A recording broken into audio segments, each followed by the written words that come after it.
بسم اللہ الرحمن الرحیم۔ روزانہ یہ کلمہ پڑھو، بے شک وضو ہو یا نہ ہو۔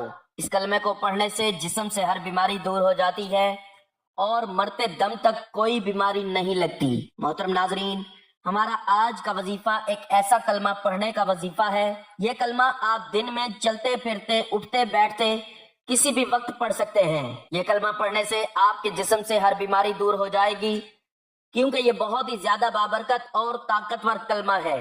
اس مختصر کلمے میں اتنی برکت ہے کہ اللہ تعالیٰ کی رحمت سے جسم سے ہر بیماری کو نکال کر انسان کو صحت مند کر دیا جاتا ہے اور موت تک کوئی بیماری قریب نہیں آتی، چاہے آپ کو خطرناک بیماری ہی کیوں نہ ہو۔ شوگر، بلڈ پریشر، کینسر، جسم کے کسی بھی حصے میں کوئی تکلیف ہو، یہ کلمہ پڑھتے ہی آپ کی تکلیف، آپ کی ہر بیماری دور ہو جائے گی انشاءاللہ۔ یہ عمل آپ نے اللہ تعالیٰ کی ذات پر مکمل توکل اور بھروسہ کرتے ہوئے کرنا ہے، کیونکہ جو انسان اللہ تعالیٰ پر جتنا توکل کرتا ہے، اللہ تعالیٰ خود اس کو جلد صحت و تندرستی عطا کرتا ہے۔ محترم ناظرین، توکل انسان کے دل کا وہ سکون ہے جو اللہ پر مکمل بھروسے سے پیدا ہوتا ہے۔ یہ ایمان کی ایک اعلیٰ صفت ہے جو بندے کو دنیاوی معاملات میں بے خوف اور پرسکون رکھتی ہے۔ توکل کا مطلب یہ نہیں کہ عمل ترک کر دیا جائے، بلکہ یہ ہے کہ ہر ممکن کوشش کے بعد نتیجہ اللہ کے سپرد کر دیا جائے۔ یہ یقین کہ ہر چیز اللہ کے حکم کے بغیر نہیں ہو سکتی، دل کو اطمینان بخشتا ہے۔ توکل انسان کو نا امیدی سے بچاتا ہے اور اسے صبر و شکر کی راہ دکھاتا ہے۔ یہ ایک ایسا اعتماد ہے جو اللہ کی قدرت اور رحمت پر مبنی ہے۔ مومن توکل کے ذریعے اپنی تمام مشکلات کو آسان سمجھتا ہے۔ توکل کا مظہر یہ ہے کہ بندہ اسباب اختیار کرنے کے ساتھ دعا اور بھروسے کو ساتھ رکھے۔ یہ دنیا کی فانی مشکلات کے سامنے ایک ڈھال ہے۔ توکل کا مقام حاصل کرنے والا بندہ اللہ کی رضا کو اپنی زندگی کا مقصد بنا لیتا ہے۔ توکل ایک ایسی روشنی ہے جو بندے کو ہر اندھیرے سے نکال کر ہدایت کی راہ پر ڈالتی ہے۔ قرآن کریم میں مختلف مقامات پر اللہ تعالیٰ نے توکل کی اہمیت کو بیان فرمایا ہے۔ سورہ آل عمران میں ارشاد ہے، پھر جب آپ فیصلہ کر لیں تو اللہ پر بھروسہ کریں، بے شک اللہ توکل کرنے والوں کو پسند فرماتا ہے۔ اس آیت میں اللہ تعالیٰ نبی کریم صلی اللہ علیہ وآلہ وسلم کو حکم دیتے ہیں کہ مشورہ کرنے کے بعد جب کسی معاملے پر عزم کر لیں تو اللہ پر توکل کریں۔ یہ آیت ہمیں سکھاتی ہے کہ کسی بھی کام میں اسباب کو اختیار کرنا ضروری ہے، لیکن اصل نتیجہ اللہ کے سپرد کر دینا چاہیے۔ اللہ کو وہ لوگ پسند ہیں جو اپنی محنت کے بعد اپنی امیدیں اللہ سے وابستہ کرتے ہیں۔ سورہ انفال میں ہے، مومن تو وہی ہیں کہ جب اللہ کا ذکر کیا جائے تو ان کے دل کانپ اٹھتے ہیں، اور جب ان پر اس کی آیات تلاوت کی جائیں تو ان کا ایمان بڑھ جاتا ہے اور وہ اپنے رب پر توکل کرتے ہیں۔ یہ آیت ایمان کی صفات بیان کرتی ہے، جن میں سے ایک اللہ پر توکل ہے۔ سچا مومن وہ ہے جو اللہ کے ذکر سے خشیت محسوس کرے، اس کا ایمان بڑھتا جائے اور تمام معاملات میں اللہ پر اعتماد کرے۔ توکل کی یہ صفت بندے کو اللہ کی رحمت اور قدرت کے قریب کرتی ہے۔ سورۃ الشعراء میں ارشاد ربانی ہے، جو کچھ تمہیں دیا گیا ہے وہ دنیاوی زندگی کا سامان ہے، اور جو اللہ کے پاس ہے وہ بہتر اور باقی رہنے والا ہے ان لوگوں کے لیے جو ایمان لائے اور اپنے رب پر توکل کرتے ہیں۔ احادیث مبارکہ میں نبی اکرم صلی اللہ علیہ وآلہ وسلم نے توکل اختیار کرنے پر اللہ کے انعامات بیان فرمائے ہیں۔ چنانچہ رسول اللہ صلی اللہ علیہ وآلہ وسلم نے فرمایا، اگر تم اللہ پر ایسے توکل کرو جیسے توکل کرنے کا حق ہے تو وہ تمہیں ایسے رزق دے گا جیسے پرندوں کو دیتا ہے۔ وہ صبح خالی پیٹ جاتے ہیں اور شام کو پیٹ بھر کر واپس آتے ہیں۔ دوسری حدیث میں رسول اللہ صلی اللہ علیہ وآلہ وسلم نے فرمایا، 70,000 افراد بلا حساب و کتاب جنت میں داخل ہوں گے۔ یہ لوگ وہ ہیں جو نہ جھاڑ پھونک کرتے ہیں، نہ بدفالی لیتے ہیں، نہ گرم لوہے سے داغتے ہیں، بلکہ اپنے رب پر توکل کرتے ہیں۔ ایک شخص نے رسول اللہ صلی اللہ علیہ وآلہ وسلم سے عرض کیا، میں اپنی اونٹنی کو کھلا چھوڑ کر توکل کروں یا باندھ دوں؟ آپ صلی اللہ علیہ وآلہ وسلم نے فرمایا، پہلے باندھ دو پھر توکل کرو۔ ایک اور مقام پر رسول اللہ صلی اللہ علیہ وآلہ وسلم نے فرمایا، جب تم دعا کرتے ہو تو اس یقین کے ساتھ کرو کہ اللہ اسے قبول کرے گا۔ خلاصہ کلام یہ ہے کہ توکل کا مطلب ہے اللہ پر مکمل بھروسہ اور یقین رکھنا، ہر معاملے میں اس کی قدرت و حکمت پر اعتماد کرنا۔ یہ ایمان کا ایک اہم حصہ ہے جو انسان کو آزمائشوں اور مشکلات میں سکون و اطمینان بخشتا ہے۔ توکل کا مطلب یہ نہیں کہ انسان جد و جہد چھوڑ دے، بلکہ اپنے اسباب کے ساتھ دل سے اللہ پر بھروسہ کرے۔ یہ یقین دلانا کہ رزق، کامیابی اور مدد صرف اللہ کے ہاتھ میں ہے۔ توکل کرنے والا شخص دنیاوی معاملات میں حریص نہیں ہوتا اور نہ ہی ناکامی سے مایوس ہوتا ہے۔ اللہ تعالیٰ قرآن میں فرماتا ہے کہ اللہ ہی پر بھروسہ کرنے والوں کو وہ کافی ہے۔ توکل انسان کے دل کو مضبوط اور زندگی کو پرامن بناتا ہے۔ اللہ تعالیٰ ہم سب کو توکل جیسی عظیم دولت سے مالا مال فرمائے۔ محترم ناظرین، زندگی کے سفر میں انسان کو اللہ تعالیٰ کی طرف سے آنے والی آزمائشوں میں سے بیماری بظاہر ایک ایسی آزمائش ہے جسے اکثر لوگ ایک مشکل یا تکلیف دہ امر تصور کرتے ہیں۔ اللہ تعالیٰ کی جانب سے بندوں کی آزمائش کی مختلف صورتیں ہیں۔ قرآن مجید میں ہے، ہم ضرور بالضرور تمہیں آزمائیں گے، کچھ خوف اور بھوک سے، کچھ مالوں جانوں اور پھلوں کے نقصان سے، اور اے حبیب آپ ان صبر کرنے والوں کو خوشخبری سنا دیں۔ اسلام میں بیماری کو ایک آزمائش ہونے کے ساتھ ساتھ اللہ کی طرف ایک عظیم نعمت بھی سمجھا جاتا ہے۔ ایک مومن کے لیے بیماری بہت سے روحانی اور اخلاقی فوائد کا باعث بنتی ہے جو دنیا و آخرت میں نفع کا باعث ہے۔ احادیث مبارکہ کے مطالعہ سے معلوم ہوتا ہے کہ ایک مسلمان پر جب کوئی مصیبت، دکھ اور پریشانی آئے تو اس سے اس کے گناہ اور درجات بلند ہوتے ہیں، حتیٰ کہ اگر اسے ایک کانٹا بھی چبھے تو یہ بھی خطاؤں کی معافی اور بلند درجات کا سبب بنتا ہے۔ حضرت ابو ہریرہ رضی اللہ تعالیٰ عنہ بیان کرتے ہیں کہ نبی کریم صلی اللہ علیہ وآلہ وسلم نے فرمایا، مومن کی مثال لہلہاتی ہوئی نرم و نازک کھیتی کی مانند ہے، کسی طرف سے بھی آنے والی ہوا اسے جھکا دیتی ہے، جب وہ سیدھی ہوتی ہے تو اسے دوبارہ کسی مشکل اور مصیبت کا سامنا کرنا پڑتا ہے۔ اس کے برعکس فاجر آدمی کی مثال صنوبر کے سیدھے اور مضبوط درخت کی مانند ہے جو ہوا کے جھونکوں سے سرنگوں نہیں ہوتا، بلکہ اللہ جب چاہے اسے اکھاڑ پھینکتا ہے۔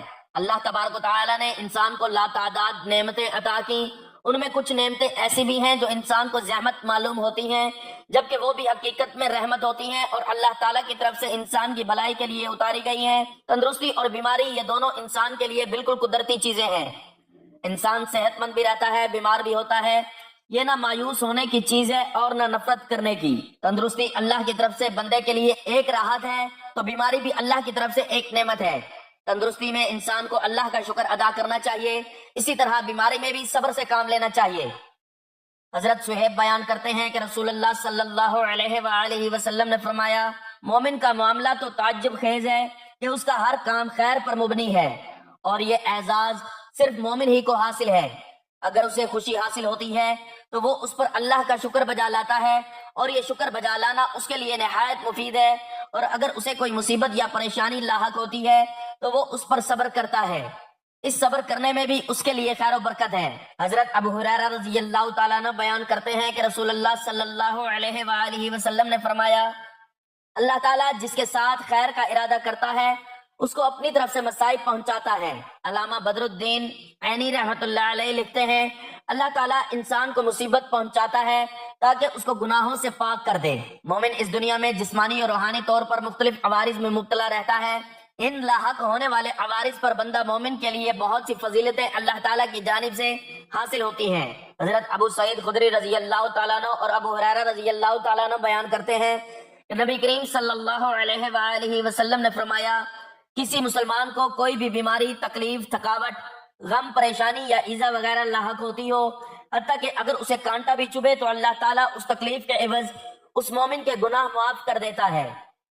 کسی بیماری کی وجہ سے خیر کے کاموں سے اگر انسان رک جاتا ہے تو رحمت خداوندی سے اس کے لیے ایام بیماری میں خیر کے کاموں پر اجر عطا ہوتا ہے۔ حدیث مبارکہ ہے، حضرت انس رضی اللہ تعالیٰ عنہ بیان کرتے ہیں کہ رسول اللہ صلی اللہ علیہ وآلہ وسلم نے فرمایا، بے شک اللہ تعالیٰ جب بندے کے جسم کو کسی مصیبت پر مبتلا کرتا ہے تو فرشتے سے فرماتا ہے، اس کے ان نیک اعمال کو لکھو جو یہ تندرستی میں کیا کرتا تھا، پس اگر اس کو اللہ تعالیٰ شفا دے دے تو اس کے گناہوں کو دھو ڈالتا ہے اور اس کو پاک کر دیتا ہے، اور اگر اس کی روح کو قبض کر لے تو اس کی مغفرت کرتا ہے اور اس پر رحم فرماتا ہے۔ حضرت عبداللہ بن مسعود رضی اللہ تعالیٰ عنہ بیان کرتے ہیں کہ رسول اللہ صلی اللہ علیہ وآلہ وسلم نے فرمایا، مومن کے حال پر تعجب ہے، اگر اس کو معلوم ہو جائے کہ اس کو بیماری میں کتنا اجر ملتا ہے تو وہ پسند کرے گا کہ وہ بیمار ہی رہے حتیٰ کہ اپنے رب سے ملاقات کرے۔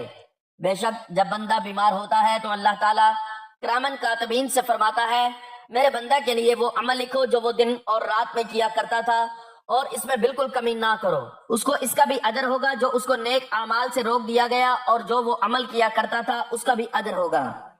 بندہ مومن کو بعض دفعہ بیماریوں، پریشانیوں اور مصیبتوں میں مبتلا کیا جاتا ہے، ان سب کا مقصد اللہ تعالیٰ کی جانب سے دیے جانے والے بلند مقام کا عطا کرنا ہوتا ہے۔ حدیث مبارکہ میں ہے، حضرت خالد رضی اللہ تعالیٰ عنہ اپنے والد سے روایت کرتے ہیں کہ میں نے رسول اللہ صلی اللہ علیہ وآلہ وسلم کو یہ فرماتے ہوئے سنا ہے، جب اللہ تعالیٰ کے نزدیک کسی بندے کا کوئی مرتبہ ہو جس پر وہ نہ پہنچا ہو تو اللہ تعالیٰ اس کے جسم میں، اس کے مال میں اور اس کی اولاد میں کوئی مصیبت طاری کر دیتا ہے، پھر وہ بندہ اس پر صبر کرتا ہے حتیٰ کہ وہ بندہ اس مرتبہ پر پہنچ جاتا ہے جو اللہ تعالیٰ کے نزدیک اس بندے کا پہلے مرتبہ ہوتا ہے۔ بیماری جسم یا ذہن کی کسی خرابی یا تکلیف کا نام ہے جس کی وجہ سے انسان کی صحت متاثر ہوتی ہے۔ اللہ تعالیٰ نے کوئی مرض ایسا پیدا نہیں کیا جس کی دوا نہ پیدا کی ہو، مگر جب امر خداوندی پہنچتا ہے تو دوا اپنا اثر چھوڑ دیتی ہے، جس کے نتیجے میں انسان دار فانی سے دار بقا کو سدھار جاتا ہے۔ حضرت جابر بیان کرتے ہیں کہ رسول اللہ صلی اللہ علیہ وآلہ وسلم نے فرمایا ہر بیماری کی دوا ہے، جب دوا بیماری تک پہنچا دی جاتی ہے تو اللہ تعالیٰ کے حکم سے مریض اچھا ہو جاتا ہے۔ کسی بیماری کی وجہ سے موت کا واقع ہونا اللہ تعالیٰ کی طرف سے ایک آزمائش اور قدرت کا فیصلہ سمجھا جاتا ہے۔ اللہ تعالیٰ کے حکم کے بغیر کوئی موت واقع نہیں ہوتی اور ہر شخص کا وقت مقرر ہے۔ قرآن مجید میں اللہ تعالیٰ فرماتا ہے ہر جان کو موت کا مزہ چکھنا ہے۔ بیماری کے باعث وفات پا جانے والے شخص کو اللہ تعالیٰ جل جلالہ کی رضا پر صبر کرنے والے اور اس کی رحمت کے طلبگار کے طور پر تسلیم کیا جاتا ہے۔ رسول اللہ صلی اللہ علیہ وآلہ وسلم نے بھی بیماری کو گناہوں کا کفارہ اور درجات کی بلندی کا ذریعہ قرار دیا ہے۔ اللہ تعالیٰ اپنے بندوں میں سے کچھ کے لیے آخرت میں بلند مقام کا فیصلہ کرتا ہے، مگر ان کے پاس وہ اعمال نہیں ہوتے جن کی وجہ سے وہ اس مقام کو پا سکیں، اس لیے بعض اوقات بیماریوں اور آزمائشوں میں مبتلا کر کے انہیں اس قابل بنایا جاتا ہے کہ وہ آخرت کے اس بلند مقام کے اہل ہو جائیں۔ اگر ہم صبر، ثابت قدمی سے کام لیں، ثواب کی امید رکھیں اور اپنے خالق کے فیصلوں پر راضی رہیں تو یہ پریشانیاں اور بیماریاں ہمارے لیے رفع درجات کا ذریعہ ہیں۔ مومن کے لیے بیماری اللہ تعالیٰ کی طرف سے ایک رحمت اور نعمت ہے۔ اس آزمائش کے ذریعے مومن کے گناہوں کا کفارہ ہو جاتا ہے، بیماری سے درجات میں بلندی ہو جاتی ہے، انسان کے دل میں عاجزی اور اللہ کی محبت پیدا ہوتی ہے، وہ صبر و استقامت سیکھتا ہے اور اپنی آخرت کی تیاری میں مزید مشغول ہو جاتا ہے۔ اس طرح بیماری بظاہر تکلیف دہ ہونے کے باوجود ایک مومن کے ایمان اور روحانی ترقی کا ذریعہ بن جاتی ہے۔ محترم ناظرین، چلتے ہیں آج کے وظیفے کی جانب۔ وہ کون سا کلمہ ہے جو آپ نے پڑھنا ہے، وضو ہو یا نہ ہو، چلتے پھرتے اٹھتے بیٹھتے بھی آپ یہ کلمہ پڑھ سکتے ہیں، کیونکہ یہ کلمہ پڑھنے سے جسم سے ہر بیماری دور ہو جاتی ہے اور مرتے دم تک کوئی بھی بیماری قریب نہیں آئے گی۔ عمل شروع کرنے سے پہلے آپ نے حضور پاک صلی اللہ علیہ وآلہ وسلم کے ذات اقدس پر درود پاک کا نذرانہ پیش کرنا ہے۔ درود پاک آپ کوئی سبھی پڑھ سکتے ہیں، ایک بار ثواب کی نیت سے میرے ساتھ بھی درود پاک پڑھ لیں۔ اللہم صلی علی محمد وعلی آل محمد کما صلیت علی ابراہیم وعلی آل ابراہیم انک حمید مجید۔ اللہم بارک علی محمد وعلی آل محمد کما بارکت علی ابراہیم وعلی آل ابراہیم انک حمید مجید۔ درود پاک پڑھنے کے بعد آپ نے یہ کلمہ 41 مرتبہ پڑھنا ہے۔ وہ کلمہ یہ ہے، یا حی یا قیوم برحمتک استغیث اصلح لشانی کلہ ولا تکلنی الی نفسی طرفۃ عین۔ ترجمہ، اے ہمیشہ سے زندہ ذات، اے ہر چیز کو قائم رکھنے والی ذات، میں تجھ سے تیری ہی رحمت کا واسطہ دے کر مدد طلب کرتا ہوں، میرے سارے معاملات سنوار دے اور مجھے آنکھ جھپکنے کے برابر بھی میرے اپنے سپرد مت فرما۔ یہ کلمہ پڑھنے کے بعد آپ نے استغفر اللہ کی ایک تسبیح پڑھنی ہے اور پھر آپ نے 11 مرتبہ سورۃ فاتحہ پڑھنی ہے۔ سورۃ فاتحہ کو سورۃ شفا بھی کہا جاتا ہے۔ جسم کی کوئی بھی بیماری دور کرنے کے لیے سورۃ فاتحہ کو اکثیر سمجھا جاتا ہے۔ سورۃ فاتحہ کو پڑھ کر دم کر دیا جائے تو جسم سے ہر طرح کی بیماری ختم ہو جاتی ہے، اس لیے آپ نے سورۃ فاتحہ کو 11 مرتبہ پڑھنا ہے۔ بسم اللہ الرحمن الرحیم، الحمد للہ رب العالمین، الرحمن الرحیم، مالک یوم الدین، ایاک نعبد و ایاک نستعین۔ اهدنا الصراط المستقیم صراط الذین انعمت علیہم غیر المغضوب علیہم ولا الضالین۔ سورۃ فاتحہ پڑھنے کے بعد آپ نے آخر میں پھر دوبارہ درود پاک پڑھنا ہے جو شروع میں پڑھا تھا۔ یہ عمل کرنے کے بعد آپ نے اللہ تعالیٰ سے دعا مانگنی ہے اپنے جسم کی ہر بیماری کو دور کرنے کے لیے۔ کوئی بھی تکلیف، مصیبت یا پریشانی ہو، اس عمل کے ذریعے اللہ تعالیٰ آپ کی تمام بیماریوں کو دور فرما دے گا انشاءاللہ۔ میری اللہ تعالیٰ سے دعا ہے کہ اللہ تعالیٰ ہم سب کی تمام پریشانیوں، بیماریوں اور تنگ دستیوں کو دور فرمائے۔ اللہ تعالیٰ ہم سب کو نیک اعمال کرنے کی توفیق عطا فرمائے۔ اللہ تعالیٰ نیکی کی بات کو سننے، سمجھنے اور اس پر عمل کرنے کی طاقت اور توفیق مرحمت فرمائے۔ میرا سنانا اور آپ کا سننا اپنی پاک بارگاہ الہی میں قبول و منظور فرمائے۔ جو مانگا مقدر فرمائے، جو نہیں مانگ سکے بن مانگے عطا فرمائے، آمین ثم آمین۔ ناظرین، آپ سے گزارش ہے کہ اپنے رزق میں برکت، وسعت اور کشادگی کے لیے اللہ تعالیٰ کے 99 ناموں میں سے کوئی ایک نام لکھ کر کمنٹ سیکشن میں ضرور شیئر کریں۔ اللہ تعالیٰ ہم سب کا حامی و ناصر ہو، آمین، جزاک اللہ۔